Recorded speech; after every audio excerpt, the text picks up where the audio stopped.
that they brought an evil report, saying, and all the congregation lifted up their voice and said, would to God that we would have died in the land of Egypt. This is on the brink of the greatest victory that God wanted to give his people. Another verse said, and the children of Israel murmured, and they said one unto another, let us return to Egypt. And he sat back 40 years before, and he watched them start talking to one another and start complaining and murmuring and saying, we can't do it, and where's grasshoppers, and those cities are so big, and those walls are so high. And he saw that happen with his own eyes. And so he understood that for every day they talked, 40 days of talking that, God gave them a year in the wilderness. And when Joshua stood there watching Israel talk themselves out of that victory, dismantling the design of God for their life with their voice and with their conversation, he determined then and there, never again will I get to this place where I'm on the threshold of a victory and allow words and conversations and people's discussions to talk me out of the victory God is unfolding. So he gives this command. We're going to march 6 days around the walls of Jericho every day. On the 7th day, we're going to march 7 times. And when we do that every day, you shall not utter a word. And in case you didn't understand that, you shall not let a word proceed out of your mouth. And in case you didn't get that, you shall not talk it out of your mouth, because God is unfolding a victory and you need to be quiet. Quiet, there's a victory in progress. We're inclined, ladies and gentlemen, to talk ourselves out of victory. Victory that's unfolding in our life. Victory that God is wanting to bring to our families and our homes. But we start talking negative conversation. And Joshua said, never again. And I want you to hear me in this room today, and those of you listening to me all around the world, and wherever you're listening to this, listen, hear me. In every life, in every need, in every problem represented in this room, and wherever you're listening to me, there is a victory unfolding in your life if you're trusting in God and praying and holding on to his promises. There is a victory in our homes. There is a victory in our church. There is a victory in our lives that is unfolding. Let's not talk ourselves out of the victory. Let's not begin to murmur and whine and discouraging talk and defeated talk when we understand that victory is ours. It stopped them from possessing the promised land. And Joshua said, it's not going to happen again. The victory is not in question. I know stuff's going on. I know prophecies being fulfilled like crazy. I know Jesus is coming soon. But let's not just talk the bad stuff that's happening in the world. Let's talk that in the last days, God's going to pour out his Spirit on all flesh. There are some inevitable victories before us if we can keep our mouth shut. He said, I will build my church, and the gates of hell shall not prevail against it. They marched to the border of victory. And there were vineyards that were already planted and homes that were already built. And all they had to do was occupy it. 2 Kings chapter 4, the Bible said there was a woman who had a son and he died. That son was born by a prophecy that the prophet gave many years before. And now the boy has died in the field. And she takes off in her chariot to get to the prophet. And a cloud of dust comes over the horizon, and the prophet sees it. And he says, that's that little widow woman, or that's that little woman that didn't have a child, and now she's going to have a child. And she had the child. Go see if everything is well with her. And the Bible said the servant went out and he asked her, is it well with your husband? And listen to her response in 2 Kings 4:26. She said, it is well. She just kept on going, getting to the prophet. And then he ran up beside her and said, is it well with thee? Are you okay? Trying to talk her down, you know. She said, it is well. It is well. She said, shh, there's a victory in progress. And then she asked him the big question. He asked her the big question, is it well with your son? And that's where we would have fell to pieces. But she said the same words, it is well with my child that is dead. She was saying that old prophet gave me my boy in the beginning by the word of the Lord, and I'm not about to talk myself out of a victory that's unfolding. I'm going to get to God. I'm going to get to what he promised me, and he will bring a miracle to this situation if I won't let this guy let me talk. Sometimes if you just get into discussion with everybody about things, you'll start talking yourself out of victory. Just get a word from God and talk that back to God and pray that back to God, and you'll stay in victory. The Bible said in Mark chapter 5 that there was a man by the name of Jairus. His daughter was sick, and while they were on the way to pray for her, she died. And as soon as Jesus heard those words, he said in verse 36, don't say anything. Shh. And he put the mourners out, and he put the criers out, and he got in the room and he said, quiet please, I'm about to give a great victory to my people, and I don't need a lot of talk of unbelief. And he put them out. Suffer no man to go in with me but Peter, James, and John. And he raised that child from the dead. Because he said, I need you to not talk me out of the victory. Jesus said in Matthew chapter 16, or Matthew chapter 6 and verse 22, he said, I must go to Jerusalem, and there I will suffer and die. And Peter spoke up and said to him, no, Lord, thou speakest not the things of God. No, Lord, don't do it.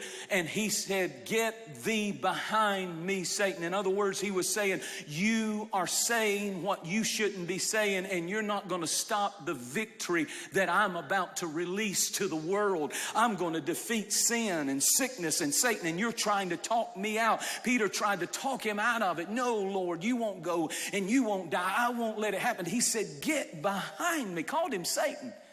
You know, when you start speaking words that are contrary to what God said he wanted to do in your life, you are being used by the enemy. A lot of people are experiencing a lot of things.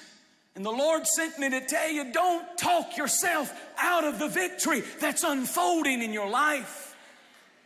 Oh, I just don't see much. Shh. Do you know what prayer is? Prayer is prophecy. When you pray, you're prophesying your future.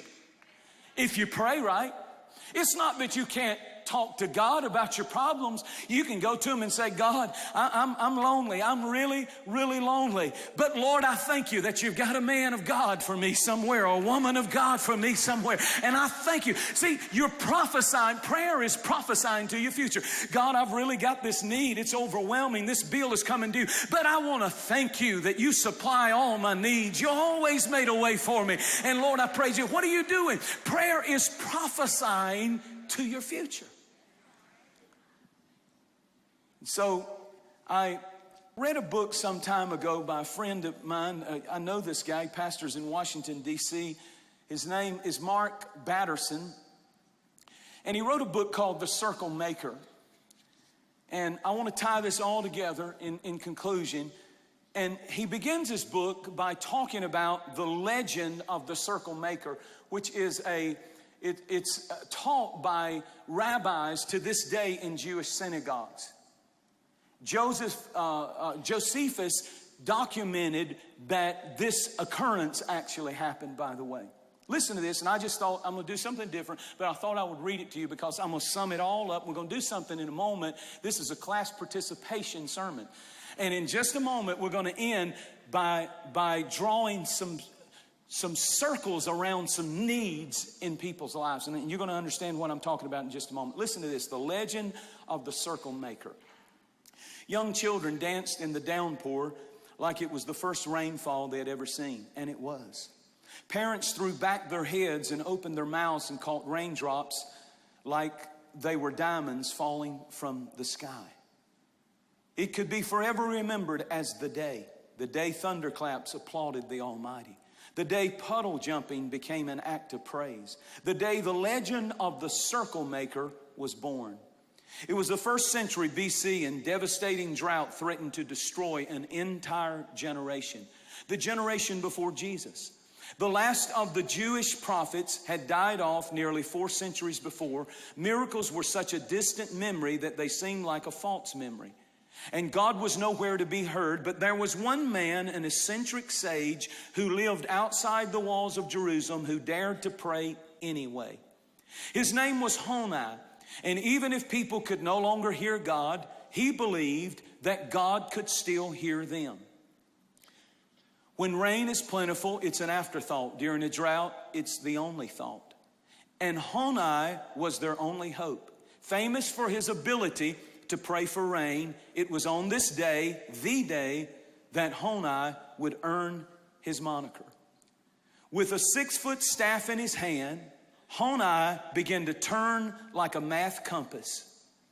His circular movement was rhythmical and methodical, 90 degrees, 180 degrees, 270 degrees, 360 degrees. He never looked up as the crowd looked on.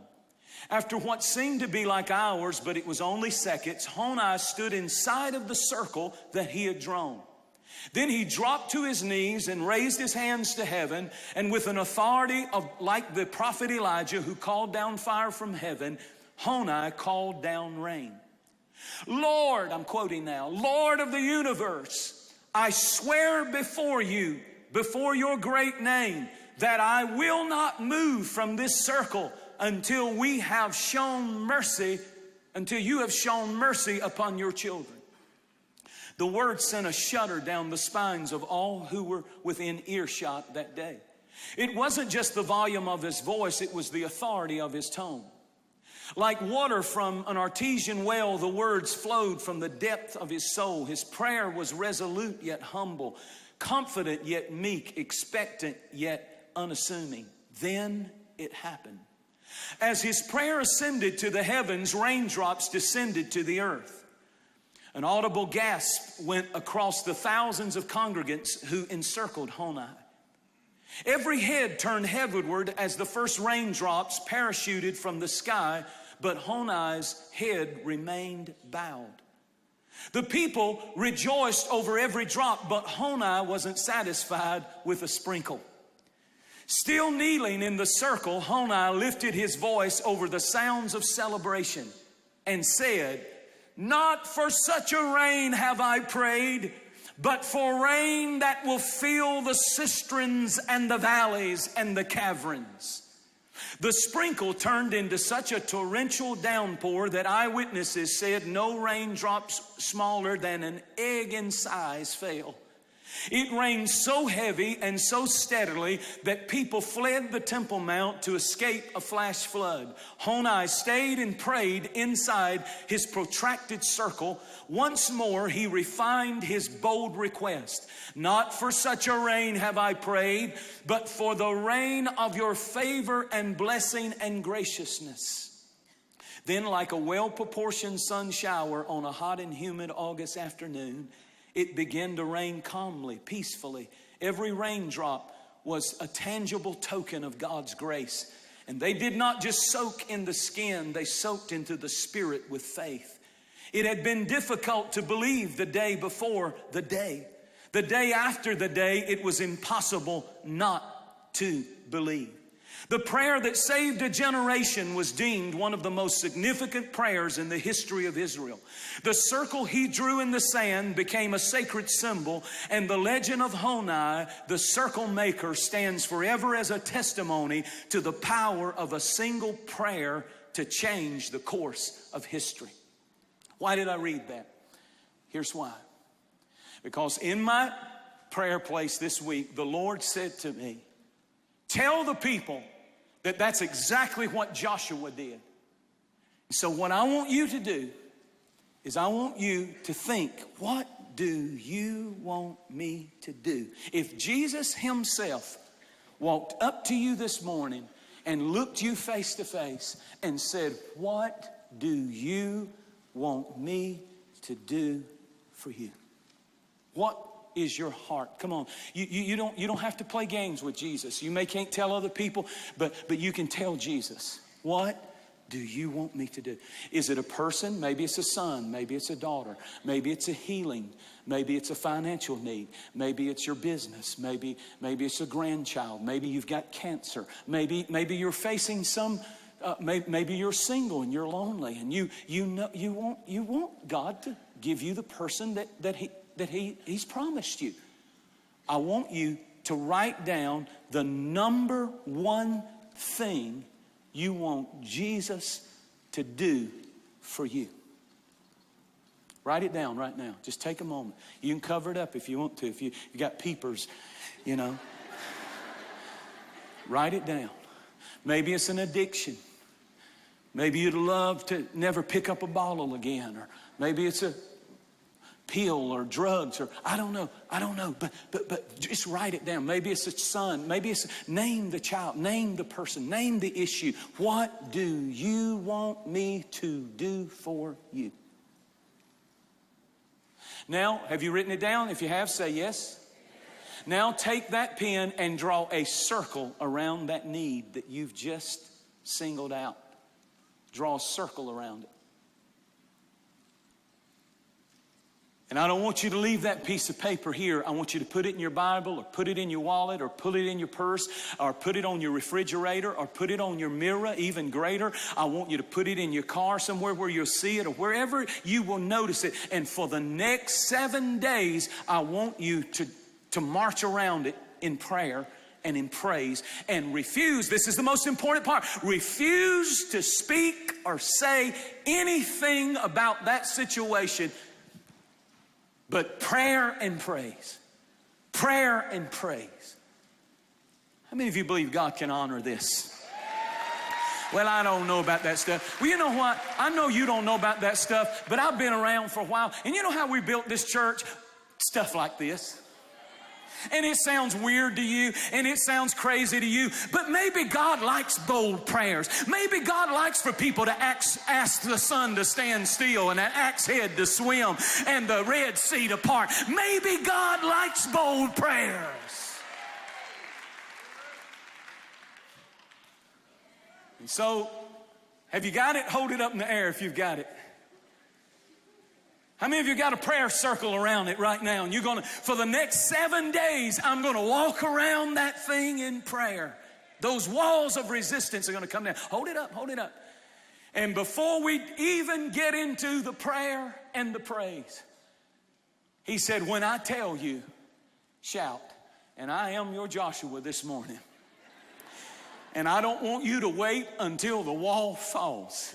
And there are some Jerichos that will never fall until you shout. I know you're dignified. I know you're something else. I know you're educated. I know you drive a Lexus. I know this. I know that. But I'm just telling you, there are some walls. See, it's just like, do you know that there are decibels? You can put it down. There are decibels, that a sound that certain people can hit. Have you ever been sitting in your house and thunder roll and your windows respond? Because sound is invisible, but there are certain decibels that can hit real matter. God knows how to transform the sound of your praise to the decibel level that will make your walls of resistance respond. So I'm here to tell you, hold it up in the air and shout now. Hallelujah. Oh, come on, shout now. Shout now like you believe He can move the mountain. He can defy the walls. He can slay the giants. Shout now. Come on, take a moment. You're going to hear my voice in prayer and in praise the next 7 days. I put them in that circle. Put that husband in that circle. Put that child in that circle. Put that financial need in that circle. Glory, glory, glory, glory. Get up on your feet and shout a little bit. Get up on your feet and shout a little bit. I know the world says this is crazy, but it's not crazy when we hear from the Lord. And I feel the Lord breathing on this little word. And He's saying, I'm telling you, that if you'll agree in prayer and make a prayer circle against that attack that's come against you, no weapon formed against you will prosper, and God is going to bless whatever you put in that circle. Hallelujah! Hallelujah! Hallelujah! Thank you, Jesus. Glory to God.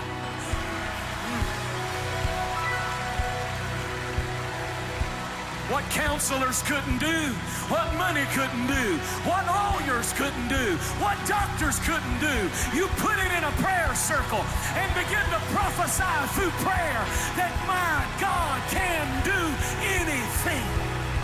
Anything. Anything.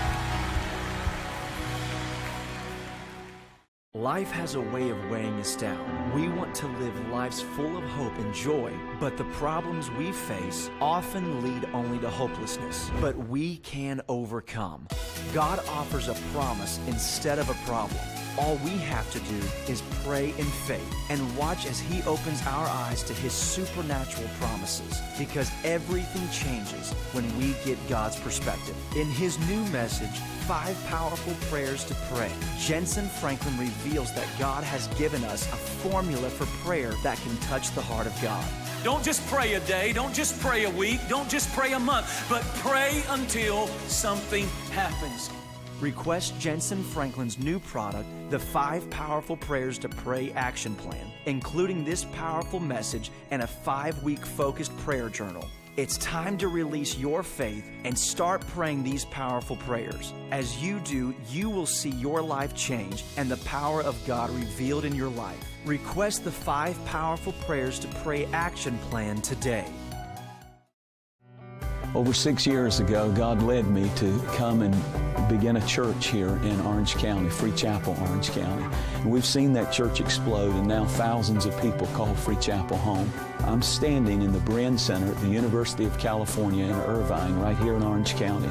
And we are believing that God is going to give us a harvest in this room. As a matter of fact, on September the 21st at 6 p.m., we're coming together as a church family. All of our services and all of our people are coming, but we're opening it up free of charge to all of the community. My friend Israel Houghton, multi-Grammy Award winner, will be leading in worship that night along with our Free Chapel team. I'm going to be preaching a special message, and I know that God will touch you and bless you if you're here. Tell everybody you can, bring everybody you can. I'll see you right here at the Bren Center at the University of California, Irvine, September the 21st, 6 p.m. It's going to be awesome.